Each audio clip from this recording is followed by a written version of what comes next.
Sexisme et politique ont fait bon ménage dans les médias cette semaine. À la suite des remarques graveleuses de Donald Trump, plusieurs politiciennes sont montées au créneau pour dénoncer l'attitude parfois condescendante et inappropriée de leurs collègues masculins sous la coupole à Berne. On va en parler avec vous. Patricia Mélan, bonsoir. Bonsoir, monsieur Mélin.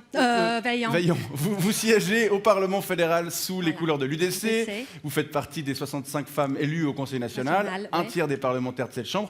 Est-ce que vous êtes victime de sexisme? Ah non, alors pas du tout, pas du tout. Pour moi, ça, c'est vraiment un problème imaginaire qui est inventé par des gonzesses qui veulent absolument s'attirer les faveurs des électeurs en se faisant passer pour des victimes, je veux dire. C'est pas un petit peu caricatural quand même ça? Ah non, mais pas du tout. Vous le savez pertinemment, la plupart des femmes se victimisent par appât du gain. Hein. Non, mais... Regardez par exemple à Hollywood les accusations pour violence conjugale, hein, Ouais. pour lancer la carrière.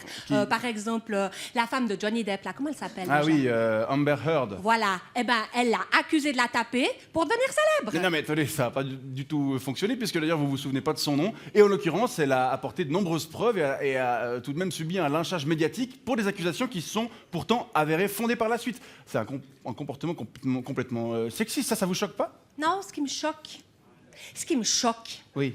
c'est que des femmes se fassent mousser pour des broutilles qui n'existent même pas. Hein? Par exemple, au Parlement, hein, pour revenir un peu à la politique. Alors vos collègues femmes parlent de remarques sur leur physique, de remise en question de leurs compétences et même parfois de regards lubriques. C'est pas vraiment ce qu'on peut appeler des broutilles, non? Mais non, mais oh bon, c'est juste qu'au Parlement, voilà, il y a une ambiance un peu de caserne, quoi. C'est bon enfant, je veux Ouais. dire. Par exemple, quand un collègue fait remarquer à un autre Oui. que Lisa Mazzone a un joli petit cul, ben c'est pas sexiste, c'est vrai. Non, mais- Et moi, je suis une femme, hein, je le reconnais, elle a un joli petit cul.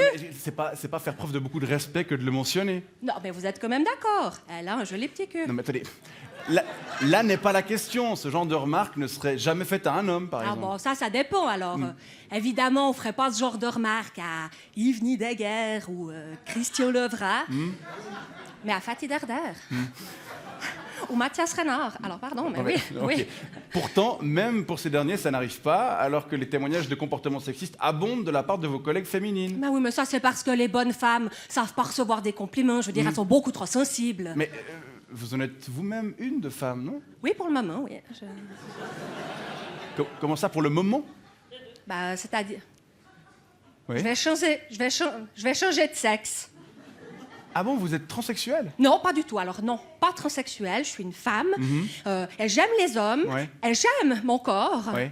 mais c'est juste qu'au niveau du salaire, de l'écoute et du respect de la part de mes collègues, bah, des fois, ce serait un petit peu plus simple pour moi juste hein, d'être quand même un homme. C'est ça, très bien. Bon, bah, en tout cas, on vous remercie pour cet éclairage. Je rappelle que vous Voilà. êtes conseillère nationale du lycée. Je vous souhaite Oui. une bonne soirée. Patricia Mélan. Ah bon, Patrick Mellon, hein? Puis la prochaine fois, j'espère que vous me recevrez pour... vous me convoquerez à quelque chose d'un petit peu plus intéressant que ce soir. Très bien. Merci. Bonne soirée, merci.